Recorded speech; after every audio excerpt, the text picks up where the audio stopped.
ആൽവിൻസ് world എന്ന് പറഞ്ഞിട്ടൊരു YouTube ചാനലിലേക്ക് സാധാ നമ്മളിവിടെ ചെയ്യാൻ പോകുന്നിട്ടുണ്ടെങ്കിൽ നമ്മൾ ലാംബിയുടെ ഫസ്റ്റ് പാർട്ട് ഇട്ടായിരുന്നു. ഇപ്പോൾ സെക്കൻഡ് പാർട്ടാണ് നമ്മളിപ്പോൾ റിപ്പയറിങ് ചെയ്യാൻ പോലെയാണ്. അതിനു മുമ്പ് നിങ്ങൾ എനിക്ക് സബ്സ്ക്രൈബ് ചെയ്യുക, ബെല്ലൈക്കൺ ക്ലിക്ക് ചെയ്യുക. നമുക്ക് നേരെ വീഡിയോയിലേക്ക് പോവാം.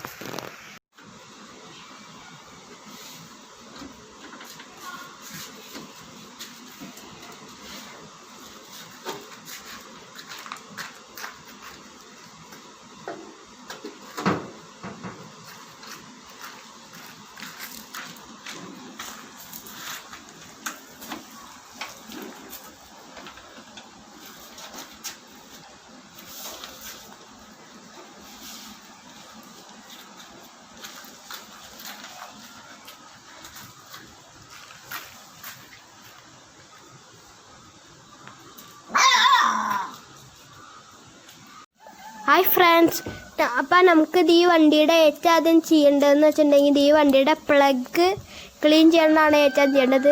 ഈ വണ്ടിയുടെ പ്ലഗിൻ്റെ അവിടെ കരിയൊക്കെ പിടിച്ചിരിക്കുന്നുണ്ടാവും. അതുകൊണ്ടാണ് നമ്മളിത് ക്ലീൻ ചെയ്തത്. ഈ വണ്ടി ലാസ്റ്റായിട്ട് ഷാർട്ടാക്കിയിട്ട് ഒരു 5-6 വർഷമായി.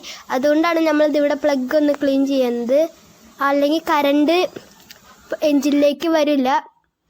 നെക്സ്റ്റ് വർക്ക് എന്ന് പറയുന്നത് വെച്ചിട്ടുണ്ടെങ്കിൽ നമ്മുടെ പെട്രോൾ ടാപ്പ് ചേഞ്ച് ചെയ്യുന്നതാണ്. അതിന് ലീക്കിങ് ഉണ്ടായിരുന്നു. അതുകൊണ്ടാണ് നമ്മൾ പെട്രോൾ ടാപ്പ് ചേഞ്ച് ചെയ്യുന്നതാണ്.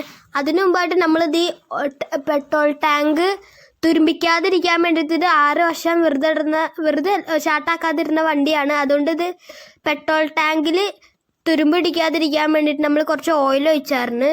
ആ ഓയിൽ നമുക്ക് ആദ്യം ഊറ്റിയെടുക്കണം. അത് കഴിഞ്ഞിട്ടാണ് നമ്മളവിടെ പെട്രോൾ ടാപ്പ് പിടിപ്പിക്കുന്നത്.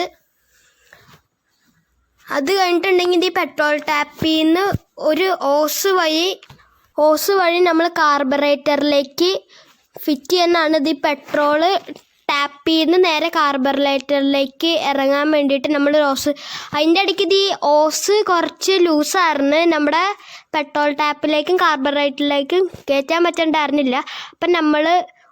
അപ്പം നമ്മൾ ചെറുതായിട്ട് ഓസ് ചൂടാക്കിയിട്ടാണ് ഇതിൻ്റെ ഉള്ളിലേക്ക് കയറ്റിയത്. അപ്പം എല്ലാം റെഡി ആയി. ഇനി അടുത്ത പണിയെന്ന് വെച്ചാൽ നമ്മൾ പെട്രോൾ ഒഴിച്ച് കഴിഞ്ഞ് ഇനി അടുത്തത് ഈ വണ്ടിയുടെ ഓയിൽ ചേഞ്ചാണ് നമ്മൾ ചെയ്തത്. എന്നിട്ട് പഴയ ഓയിൽ ഇത് 5-6 വർഷമായിട്ട് കിടക്കണ വണ്ടിയാണ്. അപ്പം ഇതിൻ്റെ ഓയിൽ ചേഞ്ച് നമ്മൾ ചെയ്ത് പുതിയ ഓയിൽ നമ്മൾ ഒഴിച്ച് ഇനി നമ്മൾ ഷാർട്ടാക്കാൻ പോണെയാണ്. ഗായ്സ്, ഇപ്പം നമ്മൾ വണ്ടി കിക്കറടിക്കാൻ നോക്കുന്നുണ്ട്. ഗായ്സ്, അടുത്തൊരു പ്രോബ്ലം നമ്മൾ ഫേസ് ചെയ്യേണ്ടത് ഈ വണ്ടിയുടെ എൻജിനിലേക്ക് സ്പാർക്ക് വന്നില്ല. എന്നാലത് ഈ വണ്ടി ഓണാവുള്ളൂ. എനിക്ക് തോന്നുന്നത് ഈ പ്ലഗിൻ്റെ കംപ്ലൈൻ്റ് ആണ്. ഗായ്സ്, പ്ലഗിൻ്റെ കംപ്ലൈൻറ്റ് തന്നെയാണ് ഇത് ഈ വണ്ടിക്ക്. അപ്പം ഈ പ്ലഗിൻ്റെ കംപ്ലൈൻറ്റ് ഉടനെ നമ്മൾ മാറ്റുന്നതാണ്. അപ്പം ഇത്രയും പറഞ്ഞുകൊണ്ട് എൻ്റെ വീഡിയോ ഇതിവിടെ നിർത്തുന്നതാണ്. അപ്പം താങ്ക് യു ഫോർ വാച്ചിങ്. അപ്പം അടുത്ത 3rd പാർട്ട് നമ്മൾ അടുത്ത ദിവസം ഇടുന്നതാണ്.